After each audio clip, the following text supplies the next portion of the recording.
Advertência.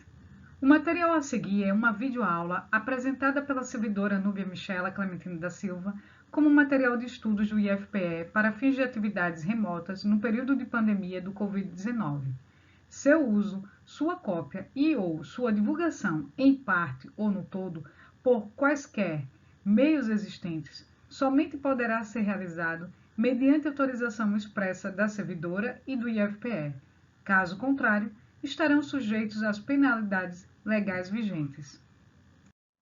Olá, seres que brilham! Namastê! Olha nós aqui para o nosso curso de Relações Humanas. A gente já viveu algumas experiências bastante interessantes, eu acredito, ali com aquelas dinâmicas e aquele processo de interação social que a gente via produzindo.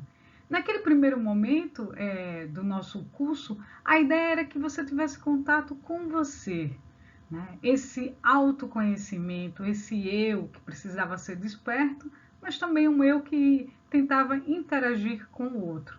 Para depois, nesse processo de interação entre um eu e o outro, a gente colocar o mundo do trabalho. Pois é, infelizmente a gente teve aí uma ruptura nesse processo e agora a gente está aqui, nesse espaço virtual, que não é a mesma coisa, mas eu espero que possamos ter, nessa nova experiência, um aprendizado satisfatório. Vamos focar muito mais agora nesses 5 encontros que virão, nas teorias das relações humanas, tá bom? Então, a aula de hoje, ela vai tratar justamente desse início da teoria das relações humanas dentro da administração. E não esquece que toda aula vai ter um questionário e que esse questionário ele é a sua presença. Mas também a gente vai ter questionários, né, valendo notas, que fazem parte então do seu processo avaliativo. Além disso, nós teremos os nossos encontros síncronos. A minha ideia é que durante esses encontros síncronos nós também possamos ter algum tipo de dinâmica, alguma brincadeira. Não teremos assuntos novos nesses encontros, porque eu sei também que nem todos, infelizmente, podem participar. Mas eu espero que aqueles que não possam participar depois possam assistir esses encontros síncronos e tentar mergulhar um pouquinho mais nesse processo de aprendizado, tá bom? Então é isso. Eu desejo a vocês uma boa videoaula. Vamos nessa! Antes de avançarmos na teoria das relações humanas, eu quero que você pense comigo o contexto histórico que vai dar surgimento a essa teoria. Assim, a gente vai fazer rapidamente uma passagem aqui pela segunda fase da Revolução Industrial, aquela que começa entre 1850 e 1870, mais ou menos, e vai até 1950, ou seja, um intervalo de 100 anos. O que está acontecendo no mundo neste momento? Bom, a gente tem a expansão do capitalismo, a gente tem a entrada no processo de industrialização de países como os Estados Unidos, a Alemanha, a França, a Rússia e o Japão. A gente vai ter, se na primeira fase você tinha o ferro, a máquina a vapor e o carvão como engrenagens desse processo revolucionário, agora você vai ter a eletricidade, o aço e o petróleo. Então você vai ter o surgimento de novas máquinas para responder a essas matérias-primas que passam a ser trabalhadas. Então você tem o aumento da produtividade, você tem o surgimento das indústrias químicas, você vai ter uma lógica de trabalho que também passa a ser diferenciada. Olha que eu falei, uma lógica de trabalho que é mais racional. Há uma tentativa de aumentar a produtividade, diminuindo o tempo desse trabalhador com relação àquela peça. Então, eu aumento o lucro, fazendo com que esse trabalhador gaste menos tempo para produzir determinada peça. E assim ele possa produzir mais ao longo do tempo, né? Ao longo do dia, da sua jornada de trabalho. Vamos ilustrar esse contexto com um filme bem famoso de Charles Chaplin, Tempos Modernos, que está até disponível no YouTube. Nas primeiras cenas desse filme, que é um filme de 1930, mas que faz uma fotografia, então, desse período anterior, ele maximiza algumas características desastrosas para esse trabalhador que vive dentro desse tempo moderno, né? Esse tempo racional, que é um tempo operado pelo tempo do relógio, de um maior controle das atividades. Você tem então aqui, ó, nas cenas iniciais, você tem um trabalhador aqui numa esteira de montagem, cumprindo a mesma função, não há uma variação da sua função. Um aperta, outro martela, outro coloca o óleo na peça. E assim tem o ritmo, né, do seu dia a partir desse esforço repetitivo. Nas primeiras cenas você vai ver, então, o Charles Chaplin, ele vai entrar em colapso, é isso mesmo. Ele vai entrar no processo de fadiga e vai ter esses movimentos repetitivos tão acelerados, né, porque o ritmo dessa produção ela aumenta, ele tem que cumprir a sua produtividade e ele passa a ter um descontrole do seu corpo. Nesse momento, você deve lembrar, por exemplo, da análise de Taylor e Ford, que é deles essa forma de produzir, né, que foi pensada, desenvolvida durante essa segunda fase da Revolução Industrial. O Taylorismo e o Fordismo você deve ter visto em geografia, ou até mesmo história. Se não, então volta lá, porque aqui é bem rapidinho, só estou dando um peteleco aí na sua orelha para que você vá buscar esses conceitos. Mas eu digo assim, por exemplo, o Taylor, ele era um engenheiro e ele estava preocupado com essa hierarquia na produção. E ele queria sistematizar as formas de trabalho e fazer com que o trabalhador produzisse em menor tempo. O Henry Ford, que ele é o dono, né, da Ford, é ele que vai desenvolver as suas fábricas, ele era outra pessoa compulsiva, né, sobre esse processo de produzir em menor tempo, em ganhar agilidade. E ele vai montar, por exemplo, essa esteira, né, em série, é dele. E a ideia da especialização também é dessas duas escolas de pensamento que passam a dominar todo esse cenário. Então, o Taylor, por exemplo, valorizava se você consegue produzir em menor tempo e produzir mais, você vai ganhar mais. Então, ele vai gerar essa otimização dos lucros a partir de um esforço repetitivo desse empregado. Então, aqui você tem, dentro dessa escola, o foco nas tarefas, nos processos e nas máquinas. Desse modo, o ser humano passa a ser o quê? Ele passa a ser entendido pelo capitalista apenas como um homem-máquina, como um pedaço ou mais uma ferramenta dentro daquela fábrica. Há um processo de desumanização e uma intensa fadiga. É neste contexto que Elton Mayo, que a gente vai ver a seguir, vai pensar outras possibilidades de aumentar a produtividade para essas empresas e melhorando também vamos dizer assim, a condição de bem-estar das pessoas. Acompanhe comigo. Esse trabalhador que a gente viu, representado por Charles Chaplin em tempos modernos, é um homem na qual a sua empresa está regida pela teoria clássica da administração, a teoria fordista ou taylorista. Agora a gente vai ter uma virada de perspectiva, um outro olhar a partir do desenvolvimento da teoria das relações humanas na administração. Essa mudança de perspectiva deve-se a Elton George Mayo, ele que era um australiano, mas residia nos Estados Unidos, formado em psicologia e também sociólogo, que começou a coordenar pesquisas na West Electric Company, uma empresa norte-americana que ficava em Hawthorne, um distrito de Chicago. Essa empresa ela era encarregada de fazer alguns equipamentos telefônicos. E ela era até considerada uma empresa inovadora, porque tinha um olhar cuidadoso em relação aos seus funcionários. Inclusive, conta-se que há mais de 20 anos não tinha nenhuma manifestação ou greve. Vamos entender rapidamente alguns experimentos feitos por Elton George Mayo e sua equipe dentro dessa empresa. A pesquisa coordenada por George Mayo vai ocorrer entre 1927 a 1932 e vai ter 4 etapas. Naquele momento, a West Electric Company tinha 40 mil funcionários. Claro que o Mayo e sua equipe não vai pesquisar com todos esses funcionários. Na verdade, ele vai separar um grupo de pessoas numa sala controlada e vai colocar ali algumas variáveis que serão anotadas e monitoradas.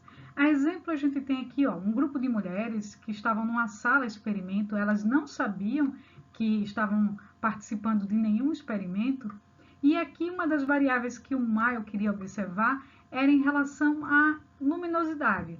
Será que se aumentar a intensidade da luz, haveria um aumento na produtividade?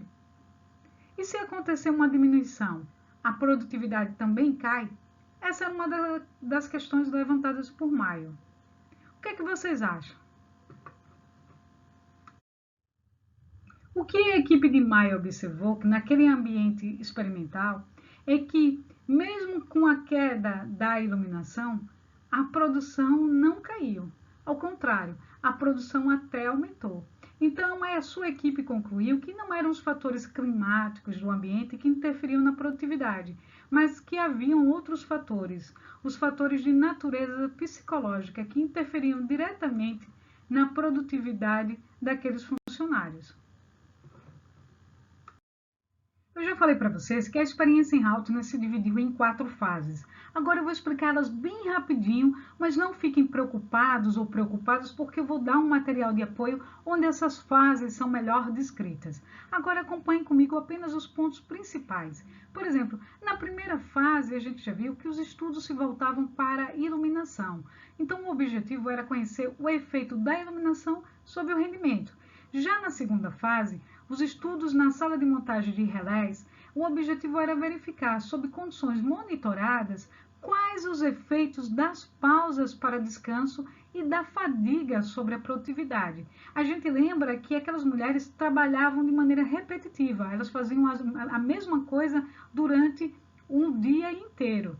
Então, se observou assim, será que se a gente der uma pausa para essas mulheres, isso afetaria negativa ou positivamente na produtividade? E de maneira bem rápida verificou-se que, dando uma pausa pela manhã e outra pausa à tarde, você teve um aumento na produtividade, porque essas mulheres saíam, quebravam aquele ritmo de cansaço e voltavam até mais animadas.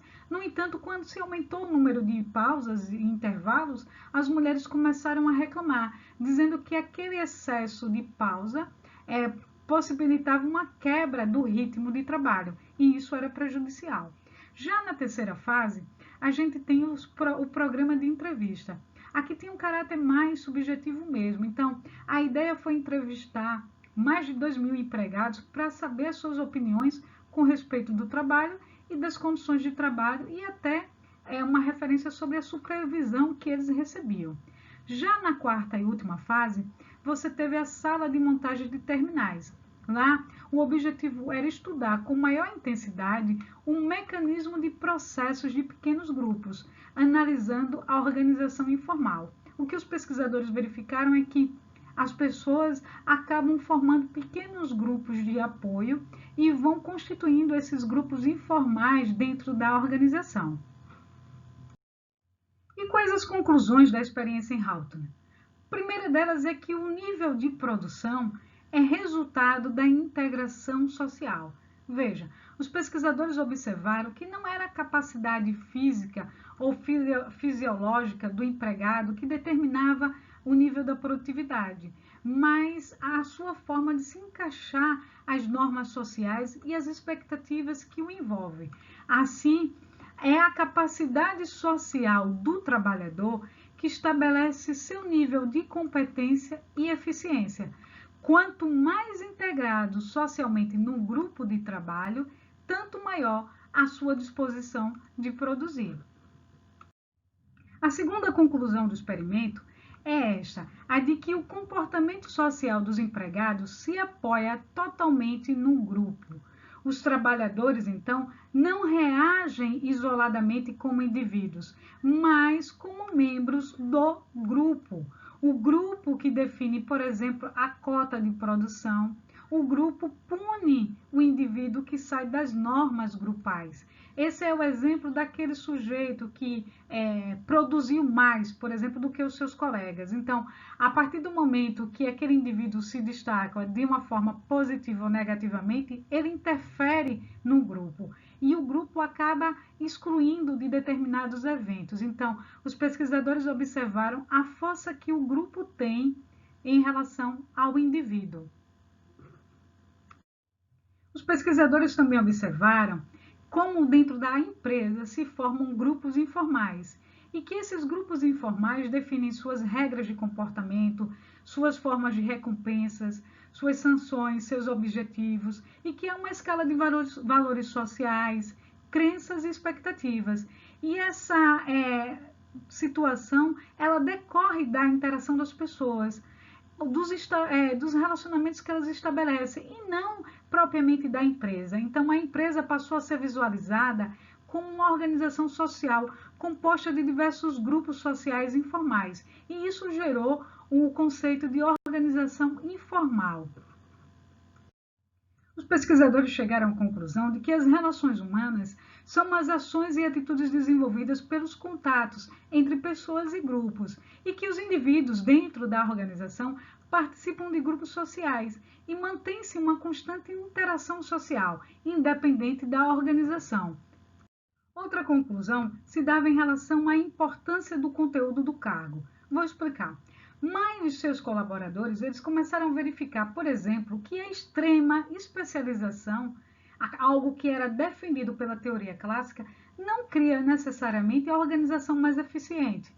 Assim, aquele sujeito que era especialista em uma única atividade, que estava lá, passava o dia inteiro fazendo a mesma função, ele acabava ficando muito cansado, assim como seus colegas. Então, havia um rodízio ali naquele grupo informal, naquela equipe que era estabelecida. Assim, foi observado como os operários trocavam de posição para variar a monotonia. Isso contrariava a política da empresa e era também visto como negativo em relação à produtividade. No entanto, isso elevava a moral do grupo, isso ajudava no processo de integração e isso tornava, então, o grupo mais eficiente. Por fim, os pesquisadores comprovaram que era preciso dar ênfase aos aspectos emocionais. As empresas precisavam entender o fator humano dentro da corporação. Assim, esses elementos emocionais, não planejados e mesmo irracionais do comportamento humano passaram a merecer atenção especial por parte de quase todas as grandes figuras da teoria das relações humanas. Esse é o legado do trabalho de Mayo e de sua equipe, entender a dimensão humana no ambiente de trabalho, perceber como as empresas podem operar favorecendo os grupos e a maior eficiência valorizando este indivíduo e as suas equipes. É isso, meus seres que brilham. Antes de encerrar a aula, vamos acompanhar comigo essa reflexão? Vejam, Jorge seria um ótimo parafuso, mas o receio e o medo de Jorge fez dele um péssimo prego. O que faltou para Jorge? O que vocês acham? Coloca aí embaixo desse vídeo uma resposta, algum comentário sobre isso, tá certo? É isso, missão cumprida por hoje. Namastê, até o nosso próximo encontro. Brilhem!